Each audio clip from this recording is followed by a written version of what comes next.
Are your tarot readings generic? Do you pull cards and kind of get a sense of what they mean, but also maybe not really? Does it feel like you're forcing it, or you wish you had more accuracy, or wish you could give more detail, or wish you could just give more information? So in this video, I'm going to teach you how to get more accuracy, more confidence in your readings, more information so that you can give better readings for yourself and others. So many of my students and followers have asked me, how do you pull one card and give so much information? Joe, how are you so accurate? How do you use the Thoth deck like that and get that level of detail? Well, I'll tell you, and in this video, you're going to learn how. So first, we need to understand what are the actual faculties in our body-mind systems that get the information for a tarot reading. Well, there are two main ones, the intellect and the intuition. The intellect is what says, what can I infer here based on the cards in front of me, and also what I know about symbolism and other areas of study, life experience. The intuition says, what do I just suddenly know?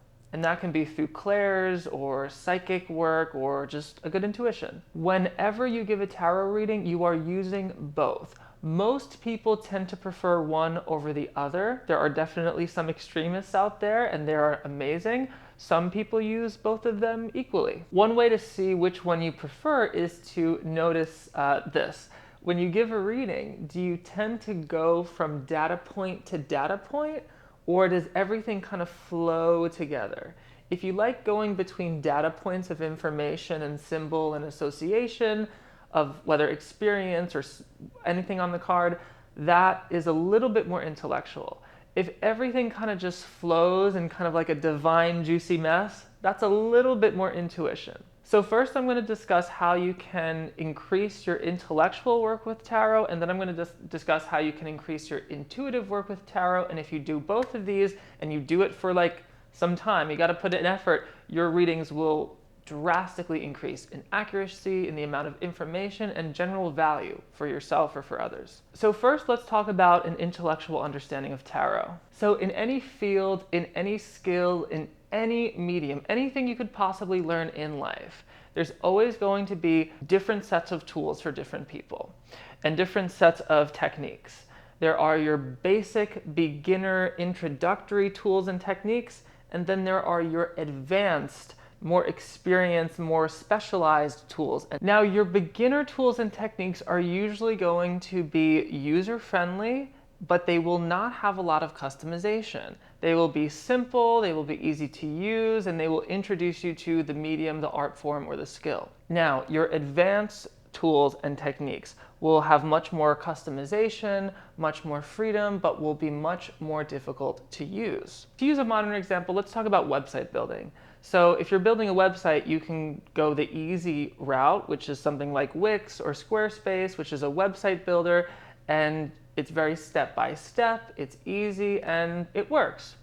However, that doesn't give you the same freedom as if you were to code your own website and build it from scratch. If you were to code it yourself, you could literally do anything, but you have to learn how to code. And that's not going to be easy for a lot of people. The tarot is the same way. When you open up an intro book of meanings, it's a pre-made, pre-customized set of work with the tarot. And everyone and their grandma's got a book on tarot meanings now, which is great. They're amazing, but that's the beginner. People are so fixated on memorizing tarot meanings, pulling cards and looking up meanings, and that's fine. But you have to know that that is not a customized practice. That is a pre-made practice that you are adopting to get started.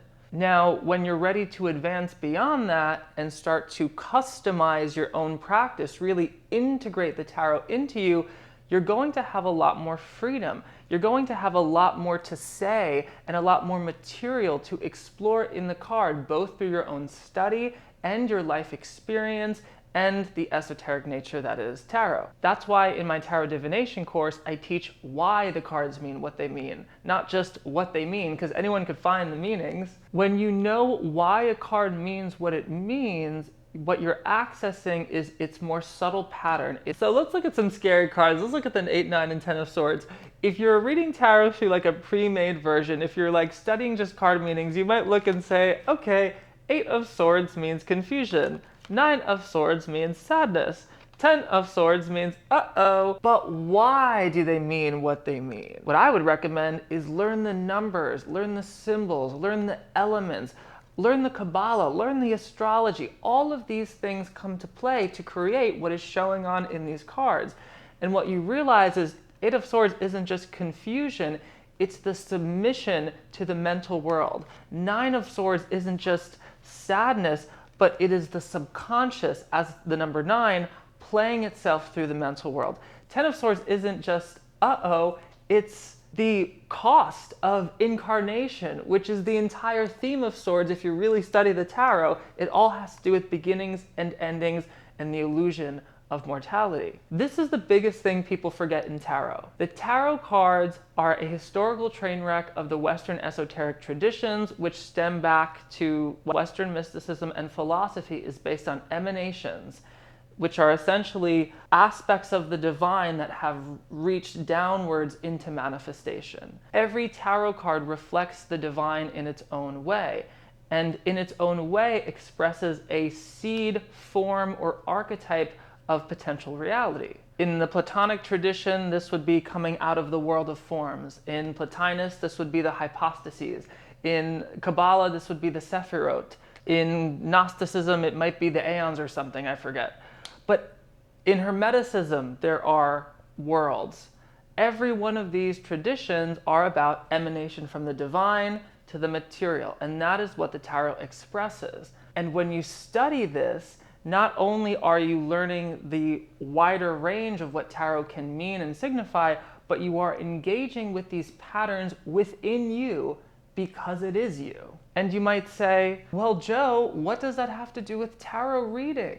Literally everything. Because when you have an intimate understanding of that scope of meaning, the tarot has a wider range of motion for divination. It has a wider scope that it can reach to give you a divinatory message. And when it has a wider scope, it can cover more areas, it can get more specific, and you can give it context. Context is key for more accuracy and better tarot readings. If you don't have context, the card can mean 1,000,001 things and usually just kind of comes out as this generic kind of like self-help book Hallmark card thing that says, just be yourself, keep going, you're in the right place, you have everything you need. Like, how many more readings of that do we need in our life, right?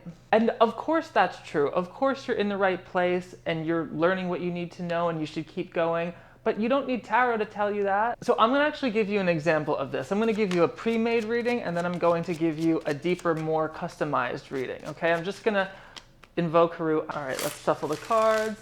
Okay, this is gonna be totally random. Let's see what shows up. We are looking at the Hermit card. So a pre-made reading would be, Hermit means isolation. You're going to be isolated. You are feeling lonely. Okay, that is cool, but let's customize it.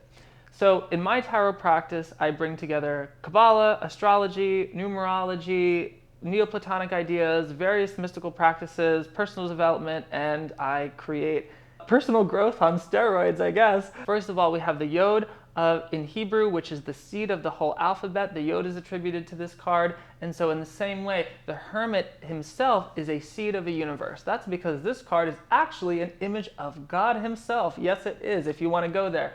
What else we have? We have Virgo. Virgo is the fertile earth. It's the mutable earth sign. It's the ability of the earth to take that sacred seed and move and groove and have a good time and essentially participate in the great work of the expanding cosmos.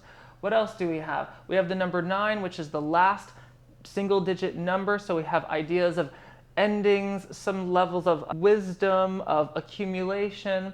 What else do we have? We have the snowy peaks symbolizing spiritual heights, high wisdom. We have the lamp, which contains the Star of David, and the hexagram, which is wisdom, and also the meeting of the microcosm and the macrocosm. Now, all of these things are running through my head really fast, and I don't say all of these in a tarot reading, but when you take all of them and give them a context, there's a lot you can do. So let's, for example, say somebody is asking about a relationship question, and they want to know what is the future of their relationship. So an obvious answer would be, okay, it's time to be alone, right? Maybe maybe a breakup, maybe some time apart. But a more complex and valuable answer is, what is the benefit of that time that they need to spend alone? Because when you say, oh, you're going to be alone, that's just going to tell you what is going to happen to the client. But if you go into the benefits and what this alone time is in the person's total journey, that will actually give them something to work with.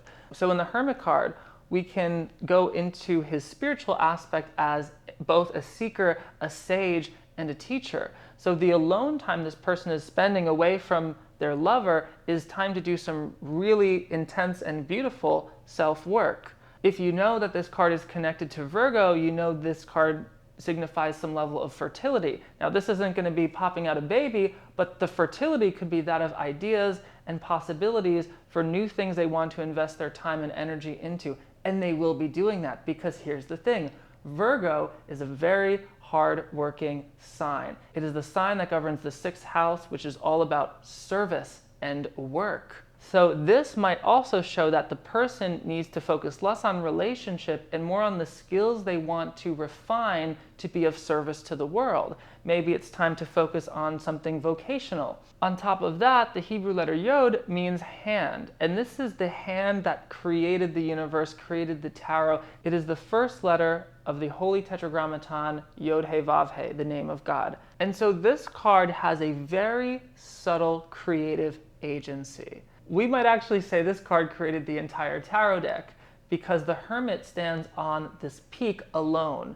And from a mystical perspective, at this level, we realize the ultimate ground of being, consciousness, God, Brahman, whatever you want to call it, which has no second. At the highest spiritual peaks, there is nothing but God. And you can disagree with me. I know it's blasphemous, but not everybody is ready to go there. But in a tarot reading, this creative agency is the ability to pull into yourself and recognize deeply and intimately that you are consciousness, you are alive, you exist, and out of this existence of you, there really is no other thing right now to be worried about.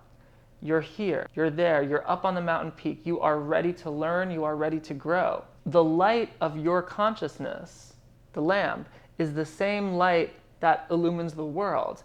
And here you are receiving it at the top of the mountain. It might be cold, it might be less oxygen, but you are there doing the work. And that is an attitude of Virgo. That is the mystery. That is one of the mysteries of the Yod. That is the Hermit. And there's a million and one other ways we can work with the Hermit. But do you see how now the way I'm speaking gives the client more personal agency, more control, more empowerment than, oh, you're probably going to be alone? So let's give another example, because this is kind of fun. I'm going to use the Thoth deck right now. So let's say somebody's asking about work and kind of their purpose, let's say they're asking about their career and where they're headed. And we pull the 8 of Cups. So an 8 of Cups, like just card meanings wise, we might say indolence, laziness. Okay, so you might say, well, you're kind of lazy, maybe it's time to get up and move. All right, that's fine. But when we study all of the deep inner workings and all the ingredients, we can pull a lot more out of this bad boy. So first of all, we have an 8. And an 8 is connected to Hod in the Tree of Life. That is all about submission. And this is saying that somehow the client, whoever I'm reading for, this is somebody who is submitting to their current circumstances. They're not making a big effort. They're kind of letting things go, which is actually maybe a good thing if they're not in the right place and they have to kind of start to move on. And if they're asking the question, that kind of makes sense. What is next up for them for career? But we're in the element of water. And the element of water, as the Suit of Cups, is a passive element. So that passive element can be beneficial for certain situations, but since we already have a submission aspect of the number 8, that passive element of water, it doesn't really help. It only adds to this kind of laziness, this kind of indolence. What else do we have? This is the first decan of Pisces. Now, Pisces is the last sign of the zodiac. They're very mystical and spiritual, but they really don't initiate. They are also very passive. I can say that because I have a Pisces moon.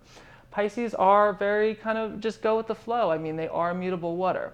Let's see what else we have. That Deacon is ruled by Saturn. Saturn is all about limitations. So Saturn comes in and stops you in your tracks and says, all right, you can only take one thing with you. What's it going to be? And so with all of this, it's like being stuck. It's limitation. It's not taking action. We can see that the actual vessels are broken and chipped, and there's these black clouds, and there's only a little bit of puddles of water.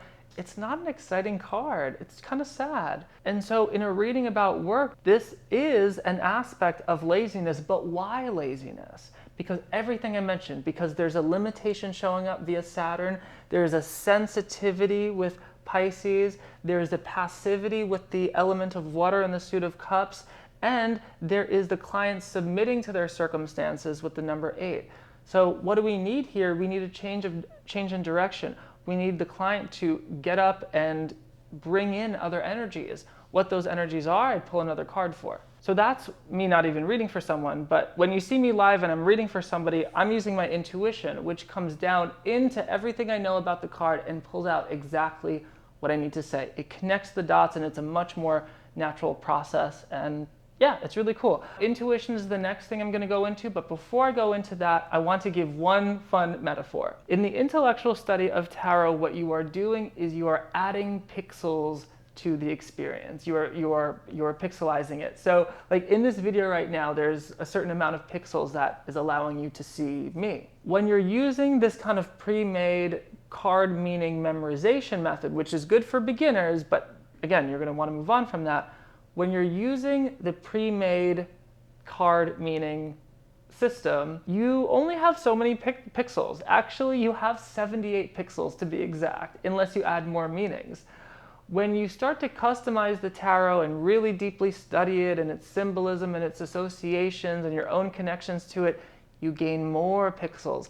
And the more pixels you have, the clearer image you get, the more accuracy you can give, the better your readings will be. So in my Master Tarot curriculum, which is a year long now, the first course that I teach, the Tarot Divination course, gets students to bring in all these different elements of the cards. So it's not just memorizing card meanings, it's learning numbers, it's learning elements. It's reflecting on personal experience through very specifically engineered journal prompts that target the tarot cards within you. It's learning stages of life. It's learning typologies for the court cards. It's learning symbols of the majors and the deeper meanings of the majors. And this is just level 1. This is before we even get to the Tree of Life Kabbalah, the astrology associations, and mystical philosophy that really turns tarot inside out. But all of this has to really do with tarot systemization. One of the things a lot of students like about my YouTube work is how I start to systemize the tarot. And if you like that, you're really going to love my curriculum because it's all systematization. A lot of people look at tarot as this linear thing that goes from the Fool to the Ten of Pentacles, but it's all this one perfect wheel of expressing existence. So to give you a fun example of systematization, I say that word kind of weird. We're going to look at the number 6. So if you study the number 6 in the tarot, you're going to know that every card in the number 6 shows something above and something below. So in the Lovers, we have Raphael above, we have Adam and Eve below, and we have the connection between the conscious, subconscious, and superconscious. In all the 6s of the minor arcana, we also have a connection of somebody above, somebody below. Somebody above, somebody below. Somebody above, somebody below, somebody above, somebody below. And so all of these are expressions of 6. The number mnemonic I use for 6 is fix. And the fix, what is being fixed, is the matter below being mediated through the spirit above, through a mediating influence. The context will shift based on the element. So in the 6 of Wands, we have a leader because it's in the suit of fire in the context of will and creation and duty. In 6 of Cups, we have the context of giving because it's cups, it's water, it's emotion, it's relationships. In suit of Swords, we have the context of social welfare and society and travel, all things connected to the suit of Swords. And suit of Pentacles, we obviously have money, giving, philanthropy. All the ideas of above, below, the mediation of spirit and matter, and high energy pouring into low energy. And this is every card. And when you know this, tarot becomes not only easier, but so much deeper. Remember what I said before, the tarot, each tarot card is an emanation, it's its own hypostasy, it's its own reflection of the divine, whether that's in an earthly mundane circumstance or something more subtle. Okay, I talked about intellect for a long time. You could tell I'm passionate about this one. I should make another video about it, but let's go on to the second thing, intuition. Intuition is not opposite of intellect, but is kind of like more of the summary and integration of intellect in a moment. It's the moment of aha, or the moment of I just feel this, I just know this, the truth is just there. And I have many students that come to me that are extremely intuitive, extremely, very sensitive, very psychic. And for them, it's all about using the tarot as a grounding, organizing principle for their readings, right? So if you're watching this video and you're very intuitive, studying the tarot's intellectual system can allow you to harness your intuition and help bring it into form. Now, I would also recommend, if you're very intuitive, to do a lot of grounding and psychic protection. If you're someone who doesn't think you're intuitive, then pay attention. When I was learning tarot, I didn't consider myself intuitive at all. And so I studied a lot of its history and theory and all that fun stuff. But the truth was, all I had to do was essentially make the choice to use my intuition for it to show up.